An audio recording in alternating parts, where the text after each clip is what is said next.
চলতি মাসের প্রথম ৮ দিনে দেশে এসেছে ৮১ কোটি ৪৩ লাখ মার্কিন ডলার রেমিটেন্স। দেশীয় মুদ্রায় প্রতি ডলার ১২২ টাকা হিসেবে, যার পরিমাণ ৯,৯৩৩ কোটি ৪৬ লাখ টাকা। এই হিসেবে প্রতিদিন গড়ে রেমিটেন্স এসেছে ১০ কোটি ১৮ লাখ ডলার। সোমবার বাংলাদেশ ব্যাংকের হালনাগাদ প্রতিবেদন থেকে এ তথ্য জানা গেছে।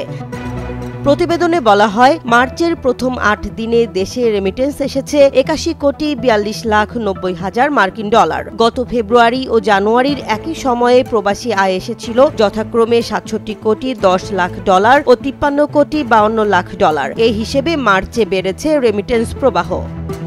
মার্চের প্রথম ৮ দিনে রাষ্ট্র মালিকানাধীন ব্যাংকগুলোর মাধ্যমে এসেছে ২৩ কোটি ১৩ লাখ ৫০ হাজার ডলার। এছাড়া বিশেষায়িত ব্যাংকের মাধ্যমে ৬ কোটি ৮৪ লাখ ৫০ হাজার ডলার, বেসরকারি ব্যাংকের মাধ্যমে ৫১ কোটি ২৯ লাখ ৪০ হাজার ডলার ও বিদেশি খাতের ব্যাংকগুলোর মাধ্যমে এসেছে ১৫ লাখ ৪০ হাজার ডলার।